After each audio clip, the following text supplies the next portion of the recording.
It's been 3 years since Need for Speed Heat, and the franchise seems to have gone silent for a while. That is, until recently when EA dropped the trailer for Unbound. I will post a link to it below if you want to check it out there. And I will do a little bit of splicing of it throughout here so you can take a look at what it looks like. But it's this, I will say, about what I've seen of the trailer for Unbound and the information that's out there.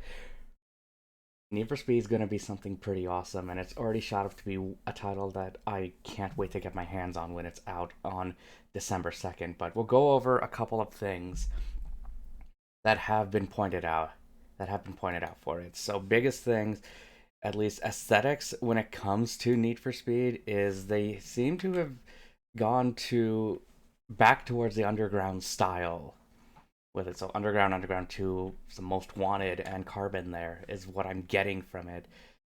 But I do like how it pops with these effects. So the rumors we were hearing about realistic cars but with anime aesthetics is true to a degree with it.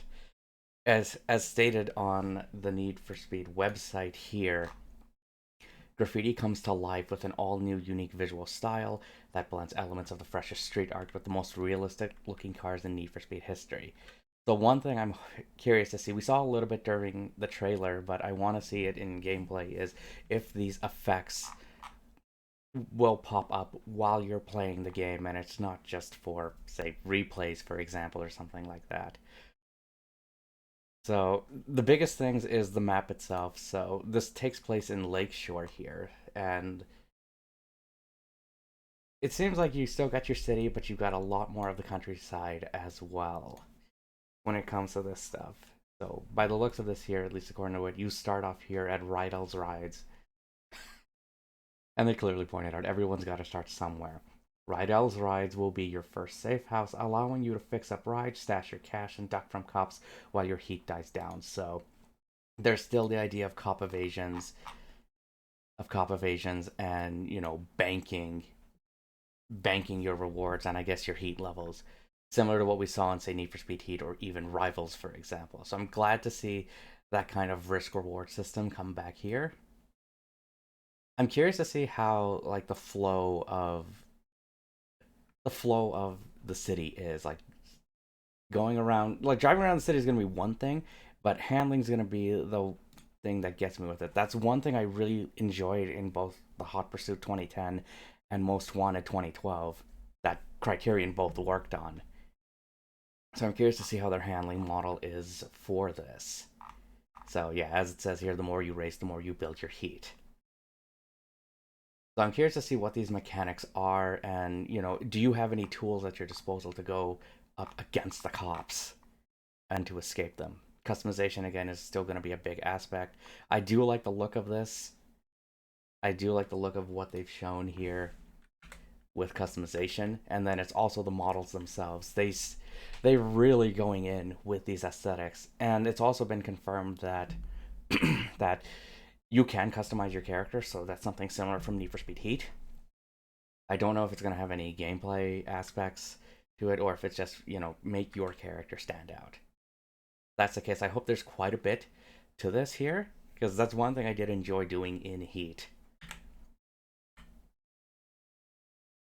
When it comes to other aspects of the game, we also know that this is Criterion's take on this game because the last time they worked on a Need for Speed game, if you check actually on their Wikipedia page, the last game that they actually worked on themselves was back in 2012, and that was Need for Speed Most Wanted. They did do the VR missions for Battlefront and assisted with, Battlefield 2042. We know how that turned out, but it looks like it's getting better though, slowly, piece by piece.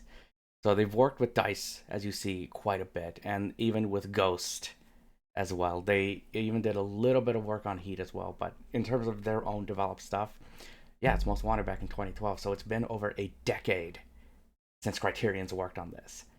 So that's exciting for me as well because we get to see a game from Criterion again. We get to see a game from Criterion again. It's been so long. With that though, they did Criterion also did confirm with this game that it's running on Frostbite, so we're still running on the Frostbite engine here, but they are going for 4K 60 FPS with it on on the platforms they're releasing, PlayStation 5, Series X, and PC.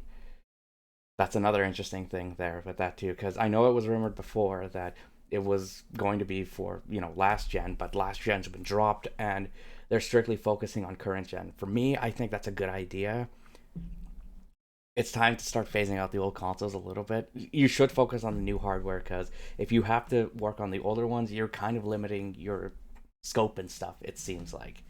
So, I'm glad that they're focusing at least on PS5, Series X, and PC for this game.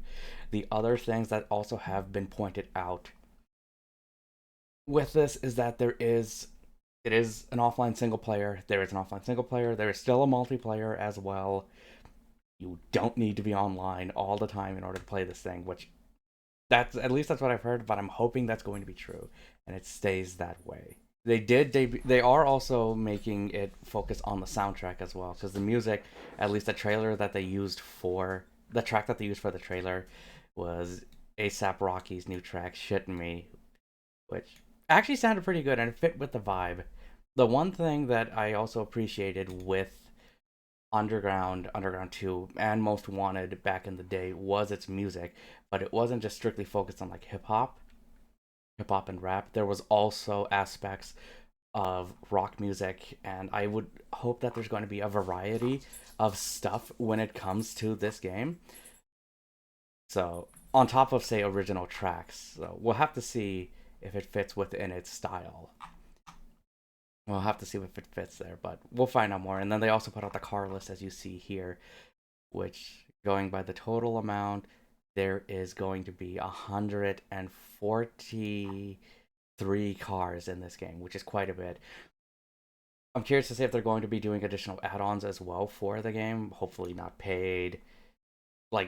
There will be some paid stuff I imagine with it, but how are they going to monetize this? You can kind of predict that's going to happen. They didn't really do a lot of it with Heat, which I appreciated, so I'm hoping that carries over into Unbound as well. But like, is there going to be a battle pass? Will there be seasons passes? We'll have to see. I'm hoping that there isn't, but if they do it in smart ways and it's not like nickel and diming people and not turning this into a pay to win scenario, then there will be hope for that. But I'm excited for Unbound. It's going to be one hell of a time. The game as they said is coming out December 2nd. It's coming out December 2nd, PlayStation 5, Xbox Series X and S, and PC. And they also Criterion's also confirmed that this game is going to have cross-play, not cross progression though, which is unfortunate, but it's not that big of a deal. It'd be nice if there was, but cross-play's here, so it you can be able to play with your friends despite the platform that you get it on. So that being said, what do you guys think of the reveal for Unbound? Are you going to be picking it up? What do you think of Need for Speed returning after all these years and with Criterion going back at the helm? Leave your thoughts below in the comment section. Don't forget to like the video, subscribe to the channel if you haven't yet. I also do stream on Twitch, and I will be streaming Unbound for sure when I get it.